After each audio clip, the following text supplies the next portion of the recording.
एक ऐसा उपाय कोई जो हमारे सारे बेचारे व्यूअर्स को हेल्प कर जाए, या कोई एक ऐसा उपाय देना चाहेंगे जो हर कोई इस्तेमाल कर सकता है लाल किताब का? आज नेहा, तुम्हें मैं ऐसी चीज़ दूंगा, तुम्हारे व्यूवर्स को ऐसी चीज़ें मिलेंगी, वो 1 साल तक इसको आजमा के देख लें और थ्योरी मैं बताने लगा हूं, तो ज़िंदगी के अंदर याद रखेंगे कि वाकई में इससे अच्छा और कुछ नहीं हो सकता। ये पूरा जितनी भी पृथ्वी है, ये ऊर्जाओं से भरी हुई है। हर चीज़ की ऊर्जा अलग है। नीम के पेड़ की ऊर्जा अलग है। पीपल के पेड़ के नीचे नहीं सो सकते क्योंकि उसकी ऑक्सीजन हर वक्त निकलती है और इतनी ऑक्सीजन दिमाग में जाना दिमाग को जाम कर देगी। इसीलिए पीपल कभी भी घर के किनारे नहीं लगाया जाता, वरना बच्चे सारे खराब हो जाते हैं। ठीक है। बड़ का पेड़ है, बड़ के नीचे ही क्यों बैठते हो? क्योंकि वो सूर्य से है, वो गर्मी और प्लस लिमिटेड ऑक्सीजन वो बना के रखता है, जिससे ऊर्जा बन के रहती है। ठीक है। सारी एनर्जी से भरी हुई चीजें हैं। इसी प्रकार से एक इंसानी शरीर को पूरा चलाने के लिए सूर्य की ऊर्जा सबसे ज्यादा उत्तम है, क्योंकि ये पूरा शरीर को ही सूर्य माना जाता है। तो सूर्य की ऊर्जा किस किस में है मैं बताता हूं, और इसको आजमा के देख लीजिए।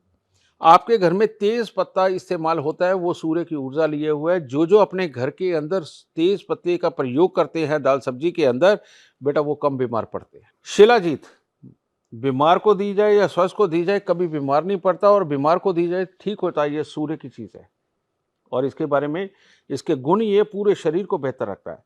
और जो उपाय या टोटका कुछ भी बोलो, अगर आपको ये नहीं करना, आप रोज सुबह जल चढ़ाते हो ना परमात्मा को, तो बरगद के ऊपर जल चढ़ाने का नियम कितना पुराना है? बहुत पुराना। सुबह के वक्त में एक गिलास, एक लोटा पानी लो, उसमें थोड़ा सा दूध डालो, 4 दाने चीनी के डालो, वो बड़ के पेड़ के तने पे चढ़ाओ, और वो पानी बह के नीचे आएगा, उसकी गीली मिट्टी का तिलक यहां लगाओ। साइंस क्या है? साइंस ये है कि आप बरगद के पेड़ को जब मर्जी जब भी डाल के मिलो, उसको छू के देखो, बरगद का पेड़ आपको उतनी ही गर्मी में मिलेगा जितनी हमारे शरीर के अंदर सेंसिटिविटी रहता है। ये बरगद के पेड़ के अंदर है। और जैसे ही हम उसके ऊपर जल डालते हैं, वो वाष्प होके नथनों में हमारे जाता है। और जब वो मिट्टी के साथ मिलकर के उसकी खुशबू के साथ नथनों में जाता है, तो यहां जल था, दूध था, चीनी थी, ये है चंद्रमा। बरगद के पेड़ पे डाला, उसने सूर्य के गुणों को अपने अंदर अब्जॉर्व किया, और वो जैसे ही नीचे गिरा, मिट्टी में शुक्र के गुणों को अब्जॉर्व किया। तो ये सूर्य और शुक्र का ये गुण उठा करके, ये दोनों ही ताकत देने वाली चीजें हैं। सूर्य सूर्य अच्छा ना हो तो इंसान का शरीर अच्छी तरह से काम नहीं करता, और शुक्र अच्छा ना हो तो इंसान के शरीर में जोश ही नहीं होता है। इवन शादीशुदा जिंदगी का सुख भी नहीं भोग पाते। बहुत सारे जो लोग हैं शादीशुदा जिंदगी का सुख नहीं भोग पाते, उनका शुक्र खराब होता है। तो ये मिला करके जब यहां पर लगाया जाता है, तो ये हमारा तीसरा नेत्र है। यहां जो भी आप तिलक लगाते हो, उसी चीज के गुण आपके अंदर चले जाते हैं, और वो आपको पूरा ज्ञान उसके बारे में जानकारी, उसके गुण, और शरीर के अंदर वो एक्टिविटियां पैदा करते हैं। तो जब आप ये लगाते हो, तो ये इतनी इम्यूनिटी को बढ़ाने वाला ये तिलक बन जाता है कि आपके व्हाइट सेल्स को ये एकदम से बढ़ाने का काम करता है। अगर वो डेड हो रहे हैं, कम है, ये व्हाइट सेल्स को बढ़ा देगा, ये सिर्फ गीली मिट्टी का तिलक यहां लगाने से। और अगर आपके शरीर के अंदर व्हाइट सेल्स बढ़ गए, तो दुनिया की कौन सी बीमारी है जो आपके शरीर के अंदर टिक जाएगी? यही तो हमारे शरीर के सैनिक है, समझ गए? तो तेज पत्ता, शिलाजीत और बड़ के पेड़ पर दूध पानी चढ़ा करके गीली मिट्टी का तिलक लगाना, ये तीनों इंसान को स्वस्थ रखने के लिए बहुत जरूरी है। हर बीमार, किसी भी बीमारी से त्रस्त इंसान अगर ये करके देख ले, अगर रिजल्ट ना मिले तो कहे। एक तो ये चीज हो गई।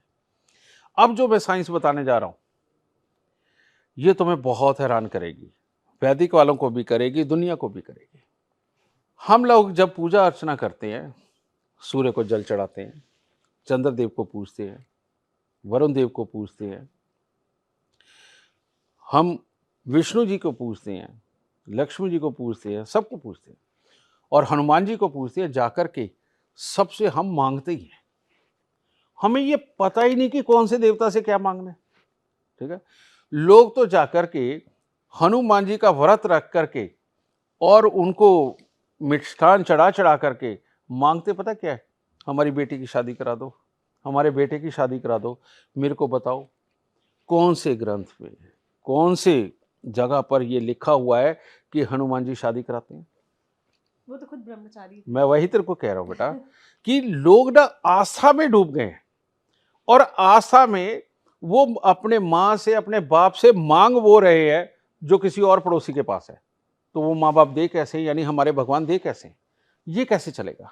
इसे बोलते हैं कि अपने ही सनातन, सनातन यानी कि साइंस, अपने ही सनातन साइंस की, अपने धर्म की जानकारी नहीं है। और ये जानकारी का अभाव जब उनको रिजल्ट नहीं देता, फिर कहते हैं जी विश्वास उठ गया। गलत बात है। तो अब मैं साइंस समझाता हूं। बृहस्पति श्वास देते हैं, बिना श्वास के फेफड़े नहीं चल सकते, बिना श्वास के हमारे लीवर पचाने की ताकत नहीं रखेगा, बिना श्वास के खून के अंदर का जो फ्लो है वो फ्लो ही नहीं रहेगा। ठीक है। सूर्य, हमारे ये जो गॉड पार्टिकल, हमारी स्किन जितनी है ये सारी सूर्य है ना। अब सूर्य को यानी कि नारायण भगवान को जाकर के अगर आप कहोगे कि मेरे ये काम ऐसे करके सिद्ध कर दो, नहीं पॉसिबल होगा। उससे आप शरीर मांगो, काम करने की ताकत मांगो, समझेंगे ना। काम करके लक्ष्मी कमाने की ताकत मांगो, वो आपको विष्णु भगवान देंगे। इसके अलावा कुछ मांगोगे नहीं मिलेगा। आप उनसे घर मांगोगे, बिल्डिंग मांगोगे, नहीं देंगे। ठीक है। उसके बाद आ जाओ मंगल पे, हनुमान जी। आप उनसे बल मांगो, विद्या मांगो, बुद्धि मांगो, वफादारी मांगो। लेकिन अगर हनुमान जी को ये कहा कि मेरा पड़ोसी मेरे को तंग करता है, प्रभु उसका सत्यानाश कर दो, क्या हनुमान जी करेंगे? नहीं करेंगे, क्योंकि वो सच के ऊपर चलने वाले हैं। अगर वो कहे हनुमान जी को, प्रभु मुझे चालाकी दे दो, तो हनुमान जी तो खुद चालाक नहीं थे, उसे चालाकी कहां से दे दे? वो बुद्धिमान थे, वो विद्या वाले थे, पर वो चालाक नहीं थे। ठीक है। तो वो नहीं देंगे उन्हें। ठीक है। इसी प्रकार से बल उनसे मांगो, विद्या मांगो, और धैर्य से काम करना और जिंदगी के अंदर अच्छे बन के चलना, ये हनुमान जी बड़े आराम से दे देंगे। ठीक है। फिर इसके बाद आप बृहस्पति पे भी हो गए, ये चंद्रमा भोलेनाथ। आप भोलेनाथ को कहोगे कि भोलेनाथ मेरी शादी करा दो, वो करा देंगे। इसीलिए सोमवार का व्रत रखा जाता है। लड़कियां 16 सोमवार का व्रत करती हैं। और अगर आप उन्हें कहोगे कि धन दे दो, वो कहेंगे कौन सा धन? अब धन भी कई प्रकार के, चालाकी से कमाने वाला या ईमानदारी से कमाने वाला। तो भोलेनाथ धन कौन सा देते हैं? शोरूम खोल लो, दुकानदारी खोल लो, कुछ भी छोटा मोटा व्यापार कर लो, ये धन तो भोलेनाथ दे देंगे। स्मगलिंग का धन कहां से देंगे? लोगों को लूट के कमाने वाला धन कहां से देंगे? रिश्वत वाला धन कहां से देंगे? वो नहीं देंगे। समझ गए? तो सही मायने में ये जितने देवता हैं, ये आपको धन नहीं दे सकते। धन कौन देगा? धन देगी मां लक्ष्मी यानी कि शुक्र। धन देंगे शनिदेव, वो बिल्डिंगें बनाते हैं, वो मशीनें खड़ी करते हैं, और रात को जितने भी सुख भोगे जाते हैं आदमी औरत का, पति पत्नी के अलावा आदमी औरत के जितने सुख दिए जाते हैं, शनिदेव करवाते हैं। और ये सोच कौन देता है? ये धन कमाने की, आदमी औरत का सुख भोगने की, लग्जरी आइटमों को भोगने की सोच कौन देता है? केतु देता है।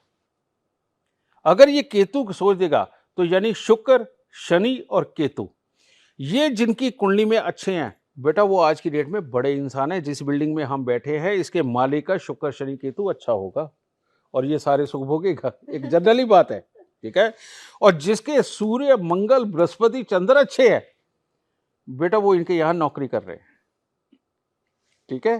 क्योंकि वो धन कमा ही नहीं सकते। ठीक है। और जिसे कमाना हुआ तो बेटा वो निकल भी जाएगा एक केस के बाद। तो इस शुक्र शनि केतु को अच्छा कैसे करें, धन कैसे कमा सकते हैं, उसके लिए आपको चालाक बनना होता है। आपको अपना फायदा और नुकसान पता होना चाहिए, कहां से कितना फायदा मिलेगा, कितना नुकसान बनेगा। लेकिन अपने ऊपर, दिल के ऊपर अपनी ड्यूटी की ईमानदारी से करेंगे, किसी को लूटेंगे खसूटेंगे नहीं, तब चालाकी अच्छी है, कोई बुरी चीज नहीं है। अगर भगवान चालाक ना होते तो राक्षसों को हरा पाते, वो चालाक है तो राक्षसों को हराया है।